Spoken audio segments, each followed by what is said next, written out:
Shlomo that just is kind of going through my mind for whatever reason.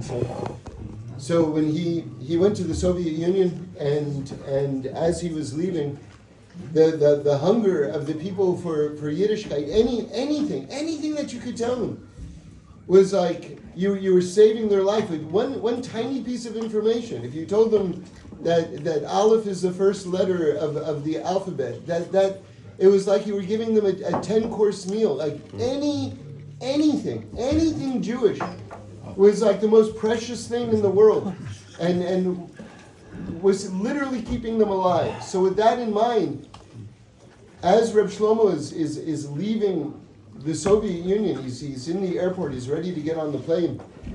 So they didn't have anything. They didn't have mezuzahs, they didn't have yarmulkes, they didn't have tefillin, they didn't have anything. They didn't have prayer books, they didn't have anything. What year is this?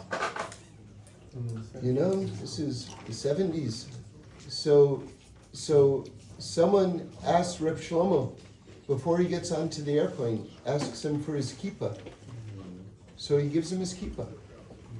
And then someone asks him for his tefillin. And this is the tefillin that his father, who is no longer in this world, gave him at his bar mitzvah. And he gave him this person, who he didn't know. He gave him his tefillin. We didn't know. But that's part of the story. But to me, if you want to try to understand Reb Shlomo and understand how the world understood Reb Shlomo, this next part is as or more important. He then gets on the airplane without his head covered and without tefillin. And the other Jews are looking at him like, look at this oisvar, right? The shaykhs. He doesn't have a kippah. He's a religious Jew. He doesn't have a kippah, and he doesn't even have tefillin. And they don't even understand what he just did. He just gave away everything, right? So I just tell you a story about me and Reb Shlomo, and I think for me this captures so much of like who he was and what it was like to be around him. So I just gotten married. I was living out here, but I married a girl from the Upper West Side, and so I was on the Upper West Side, and I was sort of living there at that time because I was unemployed, but I was working on a script that I was hoping would get me a job. And actually, this script that I wrote actually ended up getting me my job on The Simpsons. But at this point, it was just some ideas in my head, and I had my hair wasn't so long, but it was longish and wild, and I was untucked shirt and stained pants. I'm walking up and down Broadway with a brown paper shopping bag, and as I'm walking, I'm trying to think of ideas, and I'll stop at a building and I'll write it on this brown paper bag, right? So I must have looked like, kind of like a crazy man, like scribbling on a brown paper bag, right? Meanwhile, that was going to become a script that was going to change my career. But anyway, I'm walking, and then I'm realizing, okay, something, I got to get back to the apartment, and so I turn around, and I see this person standing in the middle of the block, who, God bless them.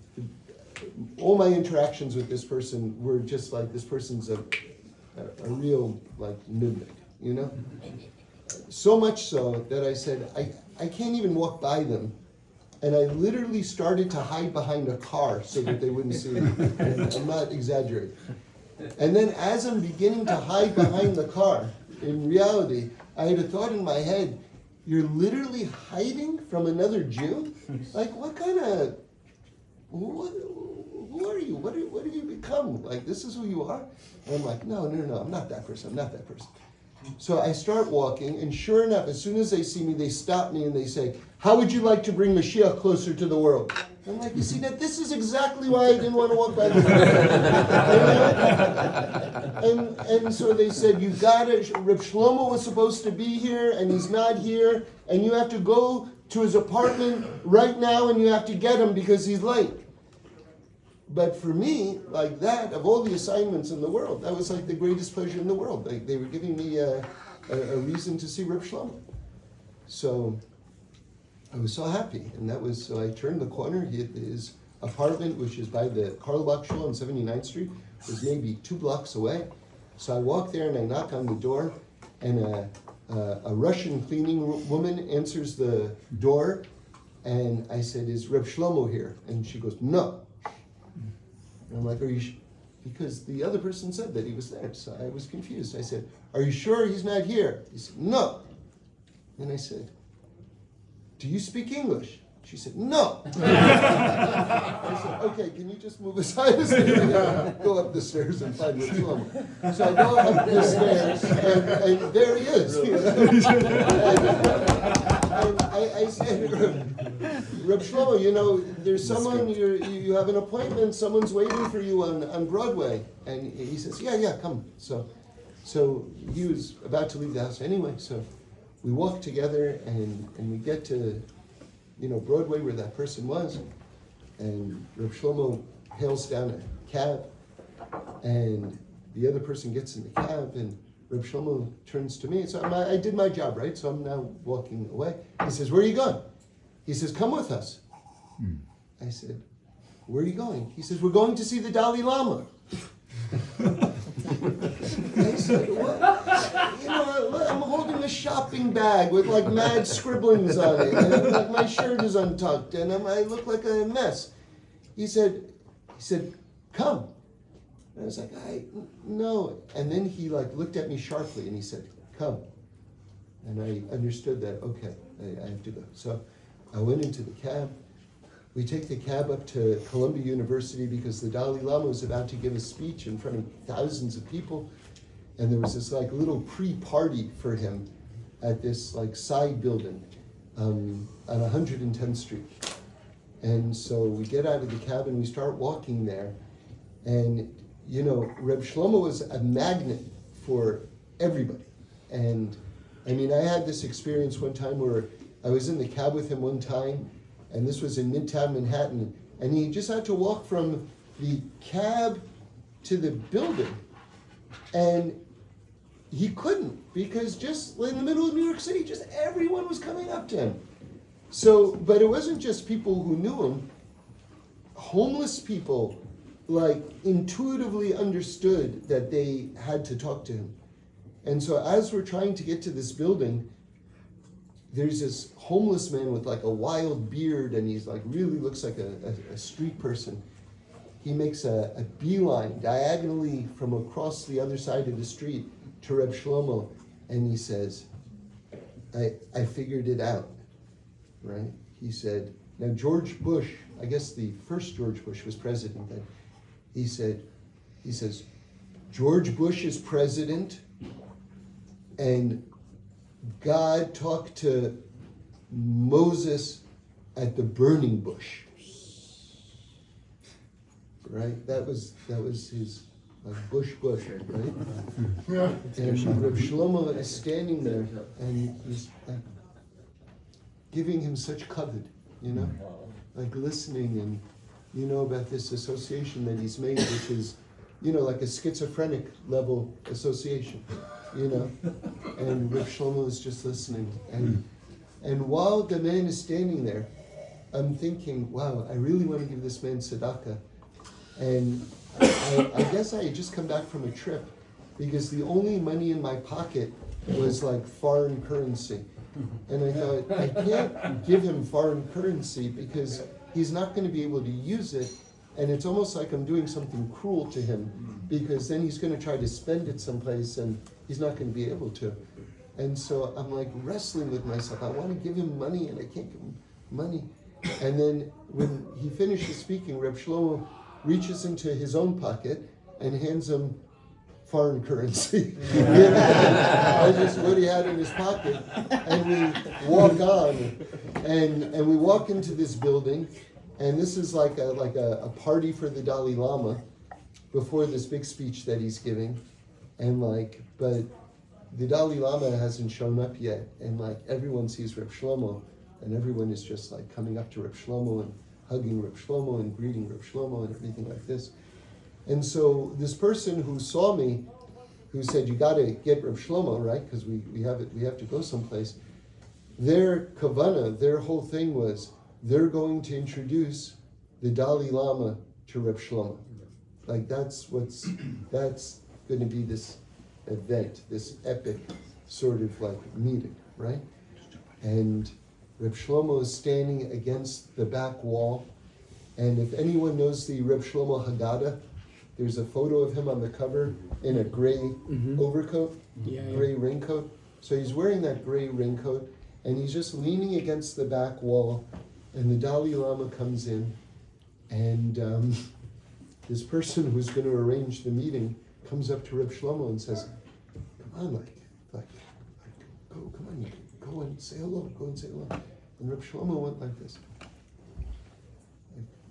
and then like a few minutes later, they come back up to Reb Shlomo, and he goes, and then again, like a third time, like this is it. Come on, you gotta go and like interact with him, like that. And then I remember the Dalai Lama said something, and I've got a reasonably good memory for things. I have no idea what he said. The only thing that I remember him doing was what felt like in the middle of a thought, and he didn't speak for long, he just stopped speaking. And I heard in the name of the Maggid of Mezrich that if you can hear yourself talking, stop talking. Wow. So there are people who can hear themselves speaking, and it's, at least according to the Maggid, that's not a good sign. Because meaning to say, probably, this is just my explanation, I don't know if it's accurate, probably you've said that thing so many times that you can hear yourself saying. So whatever the reason is, that's the only thing I remember. He just stopped speaking in the middle of his talk. And the story ends, or this part of the story ends, with Reb Shlomo never talking to the Dalai Lama, which I thought was really fascinating. We get into a cab going back, and I remember I asked Reb Shlomo about the Kotzker Rebbe, because my wife is a descendant of his, and I felt very attached to him, and I just saw this write-up where they say this slanderous story about the Kotzker Rebbe that never took place. And I said, I asked Reb Shlomo, should I write to the author and tell him that he has to remove this story from any future editions of his book? And Reb Shlomo said to me, what do you think of when you think of Kotzk? And I said, fire. And he said, so then, in other words, why do you have to get this out of the book? Because your association is that he's fire. So that's what's lasted, not this story in the book. I was very touched by that. And then we get out of the car, and this is the end of the story. We're standing on Broadway by this, like this little shop. And I remember these words really clearly. We're standing on the sidewalk. Reb Shlomo says to me, I want to do hachnasis orchim with you and buy you a coffee. Now, hachnasas orchim, that means hospitality. That's what you do with someone when they come into your home. And he knew what hachnasas orchim means, but he's standing in the middle of Broadway, and he's using that term. So, to me, the world was his home, right? Wow. Like the world was his home. He can do hachnasas orchim on a sidewalk. And it was right at that place in Broadway where there was this black guy with like one eye used to hang out, a homeless guy. And I remember my mother told me, his name was Steve. My mother said, I saw Steve today, and he looked so sad. And I said, Steve, why are you so sad? And he said, you didn't hear? My rabbi died. So Reb Shlomo, people knew him as a concert performer. Anyone who had eyes in their head knew that he was a Rebbe, and not just a Rebbe, but one of the greatest Rebbes. And we're fortunate to be able to learn his Torah. I just finished by telling you that the Daily Tanya this morning was talking about after a tzaddik leaves this world. And there was a really interesting pshat that the Baal Tanya brings about why 40 years later do you understand the Torah of the tzaddik, of your Rebbe. Why? Because during his lifetime, the Torah comes to you through his body, through the level of his soul called the nefesh. But when the tzaddik leaves the world, the soul becomes liberated. And now all of the Torah exists on a much more expansive, higher level, where you're able to receive the Torah not on the level of nefesh, but on the level of ruach, on a much more expansive way. And that's why 40 years later, you can actually understand in a greater way what Reb Shlomo and what all the tzaddikim were trying to communicate. And I can tell you one of the absolute main messages that he gave over during his lifetime is to cleanse your heart of anger. To cleanse your heart of anger.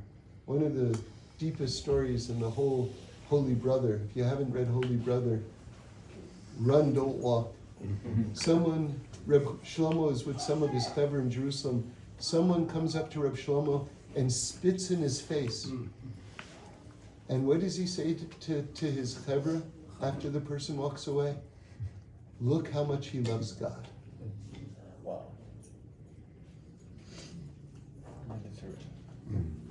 Chaim, chaim. Hi.